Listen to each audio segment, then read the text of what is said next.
After being in Ward 2 for a couple of weeks, it was like being in a different world. It was much more relaxed. There was a lot of foreigners in there, as well as some Asians.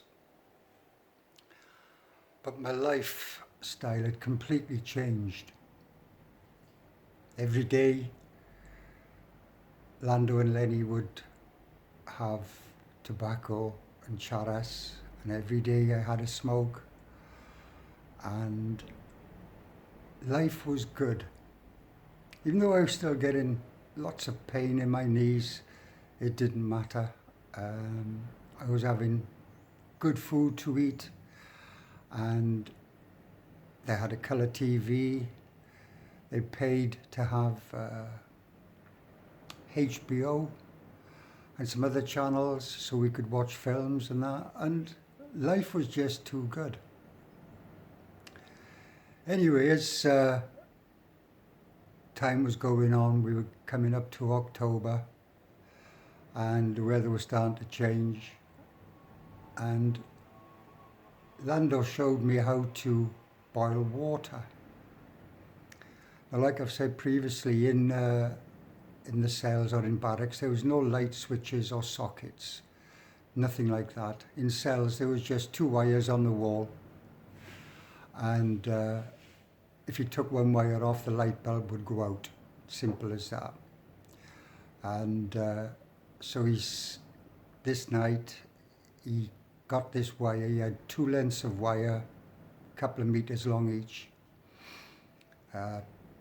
plastic cup and two steel cups. And he put one wire in a steel cup and put a plastic cup in, and then he put another wire in, and then he put a steel cup in, got a bucket of water, dropped it into the water, and then hooked the ends of these wires, onto the two nails on the wall. And that would boil water. Anyway, this night, we were boiling a bucket of water, and I was sat in the inside cell with Lando and Lenny, having a smoke. And he said, Steve, check the water, see if it's hot enough. Yeah. So being a dipshit, I stuck my hand in the water, and immediately I was dancing all over the place. My right arm was going like this, and my other arm was in the water. And it went on for about, 10, 15 seconds, and I pulled my arm out. And of course, by this time, Lando and Lenny, they were just laughing too much. And he said, Steve, what the fuck are you doing?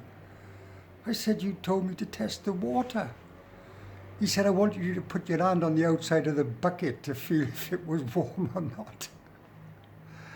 Anyway, that gave me a wake-up call.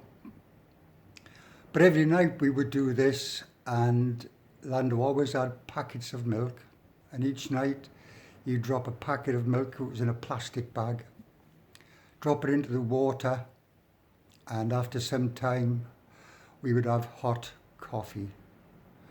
And again, this was such a treat to have a hot, milky Nescafe cup of coffee, It was just too good, too good.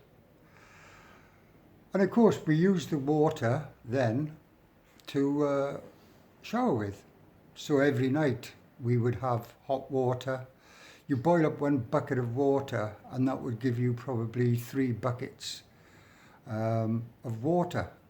You could just fill up a couple of buckets, half full of water, tip some of the hot water in, and you had a warm shower.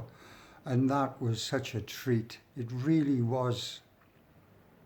Anyway, I met one foreigner there. I'm going to call him Toto. And we got quite close.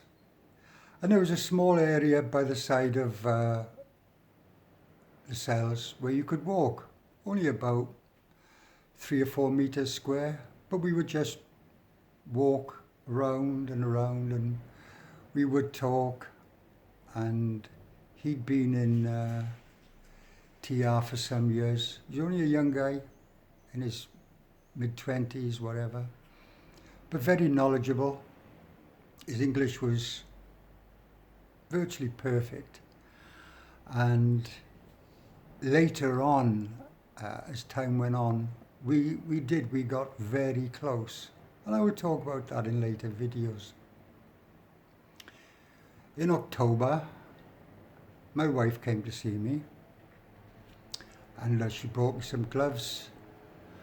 She bought me a knee pad for my left knee that had magnets in it, and it helped. It really helped my left leg to the point where I could actually, walk okay. The meeting itself, it was very tense, and I knew then that this wasn't going to survive, and it broke my heart. But I did have that little wake-up call. I thought, no, yes. There was just something there, nothing that she said. I just got that gut feeling, Anyway, a week or so later, my eldest brother and his son Lee came to visit me. And that was really, really nice. I mean, I hadn't seen my brother for years, or my nephew. And Lee brought me some books, and one of the books he brought me was called the I Ching, or as most people call it, the I Ching. It's about Chinese philosophy and divination. And I read this book as best I could, because some of it I just couldn't understand, but there was lots of passages in there about being on the right path of life and all this kind of stuff. And the divination was done with creating 2 hexagrams from yin and yang. Yin being 2 broken lines, yang being a straight line. And from these, you would look at a certain page, work out where you are to go into the book, and then you'd read that particular divination for whatever you asked for in the first place, or what you wanted to know. And in 2005, this book proved to be right. That's all I can say. And I will talk about that when I get to 2005. But believe you me, this book is incredible. I discovered it through reading the autobiography of Carl Gustav Jung. And back in the 30s, the book then was called The Book of Mutations. And him and a friend were doing divinations on this book all night apparently, and it blew them away. And I thought, well, if it impressed this guy, then it's got to be worth a read. So my nephew got this book, and it's like this, So, and I have to say about Lee, he was the only one that would send me emails every week. He would be contacting the Justice Department in England to see what could be done about my case, and he never let up. Even though the bottom line, nothing happened, he never gave up. And every week I'd get an email off him, and at the end of each email he'd put a joke.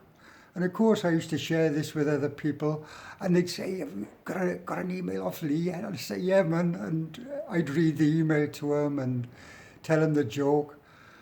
And it lifted our spirits. So thanks for that, Lee. Much appreciated.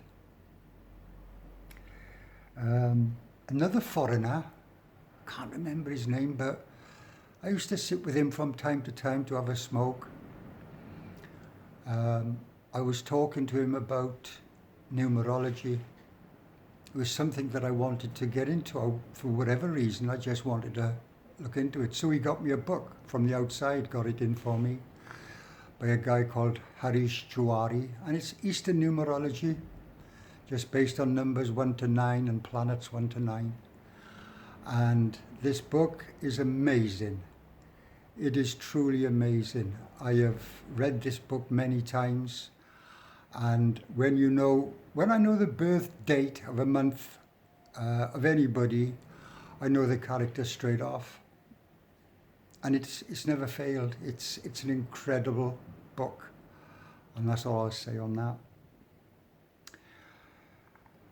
Coming up to Christmas, on Christmas Day, we had boiled potatoes and spinach. Now, I hadn't had sabji, boiled vegetables. Never bothered with them. Hadn't for well over a year. But on that day, I ate spinach, which looked like grass, to be honest, and boiled potatoes, and it was okay. Lando and Lenny got some hooch from somewhere, and that night, Christmas night, we got seriously wasted and drunk, and it was very good. The next day, we'd heard about this tsunami that had hit Asia, and especially Thailand, and it brought like a bit of a downer across the jail, I think, because hundreds of thousands of people died in this tsunami. And 2 days later, they put an appeal out for people to donate inside the jail to this tsunami. And I gave what I could give. It was about 500 rupees in coupons.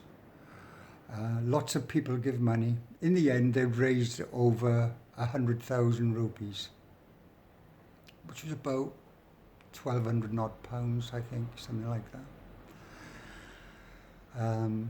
Anyway, I think it was the 28th of December, a munchie came up to me and said, Stivan, would you like to come to the Chaka and just talk to a few people about the tsunami and whatever? So I said, yeah, okay, I don't mind, So I goes over to the Chaka, and there's only about 1,500 people sat by the side of the Chaka. By the side of the Chaka, there was these huge steps, maybe 2 meters deep, and they went up and up and up and up and up. And this was just a sea of people. There was a big stage in the front. There was TV cameras and journalists and Christ knows what. And I looked and I thought, I can't do this. And anyway, I was stood in line, and there was 3, 4 people in front of me, and they got up and said something in the mic in Hindi. And then it was my turn. So I climbed up onto the stage, and I'm looking at this sea of people, and I'm thinking, what the fuck am I going to say? I couldn't speak any Hindi apart from the odd words. So I just said, Namaskar. This is an appeal for everybody in the jail to try and contribute something to help these people who have managed to survive this tsunami. And the bottom line is, it doesn't matter what your race is, what your colour is, or what your beliefs are. We all bleed the same, So please, do the needful. And that was about it.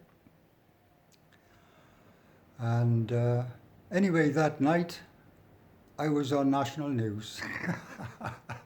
So I was told. And it's helped a little bit, It got the word out to people. So it was a bit of a sad ending to 2004, to be honest, for a lot of people. And I'm just talking about the people in the jail. A lot of people were very saddened by what had happened,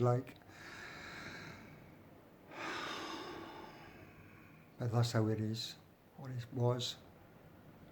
Anyway, at this time, Lando said, Steve, I got a proposition for you.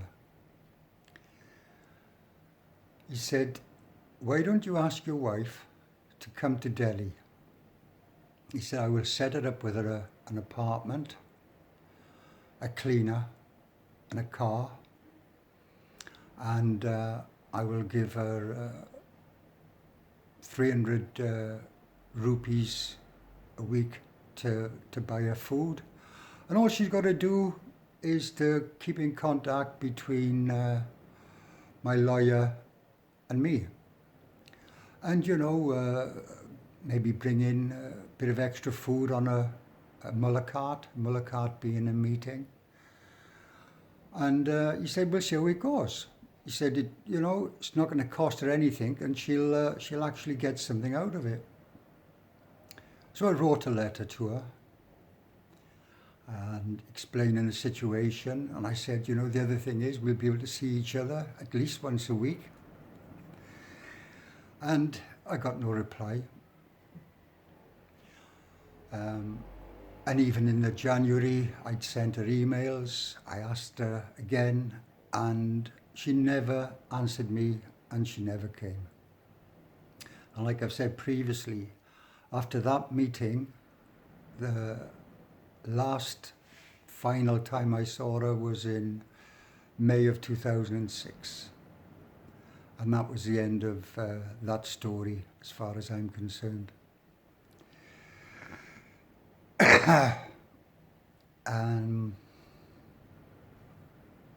That's it. I'll speak to you next time, starting from January 2005, which was the year for me.